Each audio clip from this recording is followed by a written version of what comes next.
തലക്കോട് മുള്ളരിങ്ങാട് റോഡിന് ഭീഷണിയാകുന്ന അൽബീസിയ മരങ്ങൾ മുറിച്ചു നീക്കണമെന്ന ആവശ്യം ശക്തമാകുന്നു.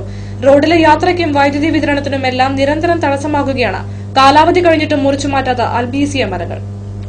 തലക്കോട് മുള്ളരിങ്ങാട് റോഡ് കടന്നു പോകുന്നത് അൽബീസിയ പ്ലാന്റേഷനുള്ളിലൂടെയാണ്. അൽബീസിയ മരങ്ങൾ റോഡിലേക്ക് ഒടിഞ്ഞു വീഴുന്നത് പതിവാണ്. മഴക്കാലമായതോടെ വീഴുന്ന മരങ്ങളുടെ എണ്ണവും കൂടി. നിരവധി വാഹനങ്ങളും കാൽനടക്കാരും കടന്നുപോകുന്ന റോഡാണിത്. മരങ്ങൾ വാഹനങ്ങൾക്കോ കാൽനടക്കാർക്കോ മേൽ പതിക്കാനുള്ള സാധ്യതയും തള്ളിക്കളയാനാകില്ല. അപകടം തലയ്ക്ക് മീതെയുണ്ടെന്ന് ചുരുക്കം. മാത്രമല്ല, റോഡിനരികിലൂടെ KSEBയുടെ 11 kV ലൈനും കടന്നുപോകുന്നു. ഈ ലൈനിന് മേലെയും മരങ്ങൾ വീഴുന്നുണ്ട്. ഇതുമൂലം പോസ്റ്റുകളും ലൈനും തകർന്ന് KSEBക്ക് വൻ നഷ്ടം സംഭവിക്കുന്നു. വിവിധ പ്രദേശങ്ങളിലേക്കുള്ള വൈദ്യുതി വിതരണവും തടസ്സപ്പെടും. ഒരു അൽബീസിയ മരം മറിഞ്ഞു കഴിഞ്ഞാൽ 8-9 പോസ്റ്റുകൾ ഒടിഞ്ഞു പോകുന്ന സ്ഥിതിയുണ്ട്. അതുവഴി ഇലക്ട്രിസിറ്റി ബോർഡിനും ഗവൺമെന്റിനും വലിയ സാമ്പത്തിക നഷ്ടം തന്നെയാണ് ഉണ്ടായിട്ടുള്ളത്.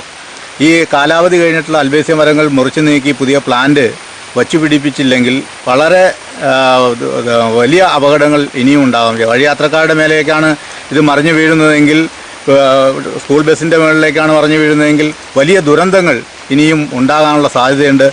അൽബീസിയ മരങ്ങൾ മുറിച്ചു മാറ്റേണ്ട കാലപരിധി കഴിഞ്ഞതാണ്. ഇവ ഇപ്പോൾ ഇവിടെ നിർത്തിയിട്ട് ഒരു പ്രയോജനവുമില്ല. ഒരുപക്ഷെ ദുരന്തമാവുകയും ചെയ്യും.